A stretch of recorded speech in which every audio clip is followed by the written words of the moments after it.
ఫోన్ల రికవర్లో తెలంగాణ దేశంలోనే నంబర్ 1 గా నిలిచిందన్నారు తెలంగాణ రాష్ట్ర డీజీపీ శివధర్ రెడ్డి. తెలంగాణ పోలీస్ వార్షిక నివేదిక 2025 విడుదల చేసిన ఆయన గత ఏడాదితో పోలిస్తే క్రైమ్ రేట్ చాలా తగ్గిందన్నారు. తెలంగాణలో సైబర్ క్రైమ్ 3% తగ్గిందని, ఈ ఏడాది 4 కేసుల్లో మరణ శిక్షలు పడ్డాయన్నారు. రాష్ట్ర వ్యాప్తంగా హత్యలు 8.76% తగ్గాయన్న డీజీపీ, అత్యాచారాలు 13.45%, దోపిడీలు 27% తగ్గాయన్నారు. మహిళల భద్రతకు షీ టీమ్స్ యాక్టివ్ గా పనిచేస్తున్నాయన్నారు. ఎస్సీ ఎస్టీ కేసులు 9.5% తగ్గాయని తెలిపారు. సైబర్ క్రైమ్ కేసుల్లో 23% రికవరీ పెరిగిందని, ఈ ఏడాది 246 కోట్లు రికవరీ చేశామన్నారు.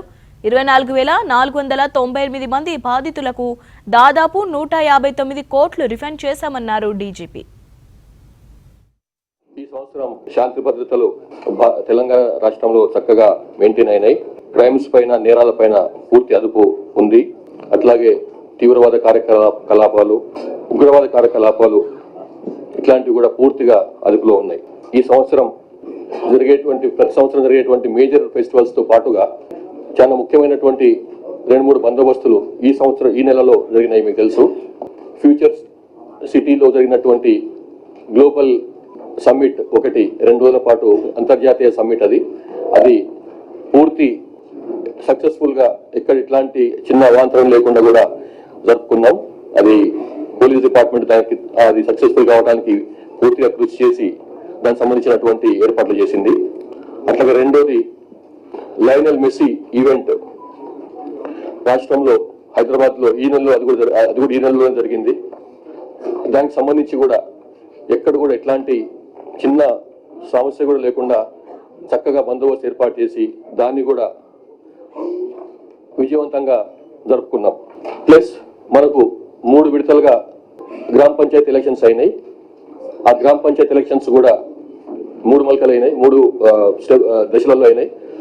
అవి ఎక్కడ కూడా చిన్న సమస్య లేకుండా పూర్తిగా నిష్పక్షపాతంగా జరిపించినాం. తర్వాత ఈ సంవత్సరం పెద్ద ఎత్తున చాలా ప్లేస్లలో ఫ్లడ్స్ వచ్చినాయి. కామారెడ్డి, నిజామాబాద్, మెదక్ లాంటి జిల్లాల్లో కూడా ఇంతకుముందు ఎప్పుడు రానిటువంటి ప్రాంతాలు, ఫ్లడ్స్ లాంటివి, వరదలటువంటివి రానిటువంటి ప్రాంతాల్లో కూడా ఫ్లడ్స్ వచ్చినాయి. అందులో police department, SDRF, state disaster response force, అందులో కూడా ఉండే వాళ్ళందరూ కూడా తెలంగాణ స్పెషల్ పోలీసు సిబ్బందే. వీళ్ళందరూ కూడా రాత్రి పగలు పనిచేసి హెవీ ఫ్లడ్స్ లో చాలా తక్కువ ప్రాణ నష్టంతో దాన్ని ఫ్లడ్స్ ఎదుర్కొన్నారు. అట్లాగే యాంటీ ఎక్స్ట్రీమిస్ట్ వర్క్ సంబంధించి ఈ ఒక్క సంవత్సరంలోనే 509 మంది సరెండర్ అయినారు. అజ్ఞాతంలో ఉన్నటువంటి మావోయిస్ట్ కార్డర్స్.